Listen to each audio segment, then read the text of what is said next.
the letter out to her by memory 10 times when I noticed it was all gone out of my files. I knew it by memory and I kept typing it out, and I can't find one it got. And then I made a list of all the psychiatrists have seen, and I found they're all used against me, and I didn't even see some of them. And it's all in their psychiatric reasons. And I'd like to mention these psychiatrists, may I? I'd like to mention it, okay? Dr. Silver, I think his name's Ian at Sunnywork. He's the one who gave me over 2,000 pills. And Zyprexa was a class action suit in the United States. Dangerous drug, Zyprexa, give me that. And every pill he gave me I was sick on. He was increasing them and doubling them and giving them me under the generic name. And when I found out from the drugstore that I was taking psychotic pills and antidepressants, and I had every single adverse report I've shown on all their stat sheets, so I can write them and put it down in case I didn't mean to make you ill. And I didn't know where to turn. I only blame on Dr. Evan. Blame on he knew all this. And all the doctors I've sent to. And 2 weeks later, Silver said to me, "Sir, I can't make you well. I'll see you if you want anyhow." And then I found a memo he had in his file. I tried again, and I didn't know how sick I was, vomiting and diarrhea all the time, and falling an ambulance ride, and I tried again in North York Hospital. I was going to be taken in. I was so sick all the time. Let me see now. After my appendix was taken out, I didn't know it was all gangrene in there. My bowel was burst, and I didn't know any of that. And a nurse called Marion Waldron into my apartment. And she was actually horrified. I only had a few heart tests, and I didn't know it was gangrene. I didn't know any of that. She could only see how sick I was, and vomit was on the floor, and she was absolutely horrified. She was just shaking with concern. She had me her copies of the heart tests I did have, and I had letters from Dr. Silver to other people saying there was some thing of suicide. And a letter, after I'd stopped the drugs, I found out what they were. He wrote a letter saying, well, she seems to be much better today. She's more cheerful. She's dressed better. I had those copies of 8 letters he sent out like that. She took copies. She was absolutely... She says, I can guarantee that you're going to come into North York. I can guarantee. She then said a Dr. Young from North York had to come see me. Y-E-U-N-G, it's Chinese. He came and I opened the door. Immediately I knew. He came in and he checked the reflexes on my knees, turned around and walked out. And I called down the hall, "You're not going to let me in, are you?" Marion called me with a completely different voice.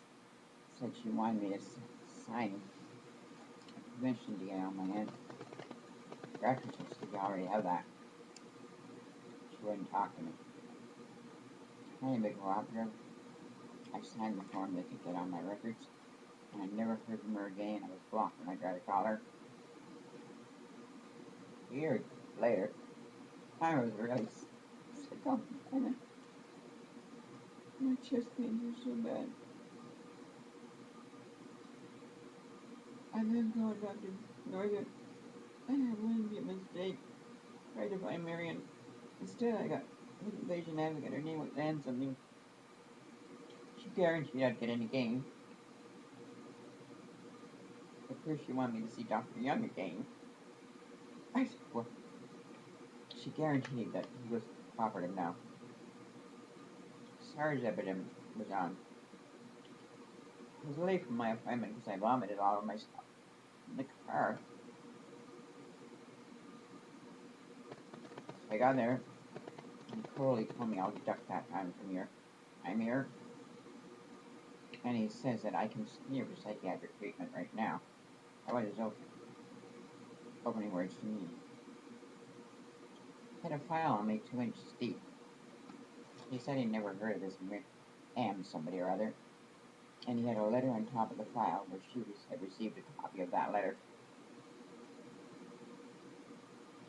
He didn't examine me, but I saw a letter from him. Both goes to this. He's saying I definitely had paranoid, believe everybody's against me. Nothing mentioned about vomiting, heart level, nothing.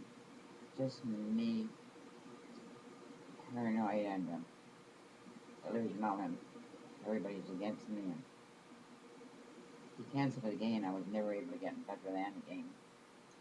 I then went to the CEO of North Fork. Her name is Bonnie Anderson. She was in the paper the other day, very concerned about a doctor and her staff up for rape. I had a meeting with her and other persons in the office. She told me that the hospital has nothing to do with the doctors in the hospital. Nothing. I'd have to take it up with them. I was telling her that doctors tell me I have heart trouble, and then suddenly send me home. I haven't.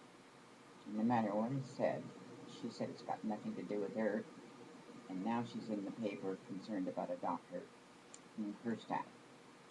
So I sent a letter and I said, are the doctors only used in the hospital? Do they pay rent? Where does the money go for the rent? And what is the standard of care? No answer.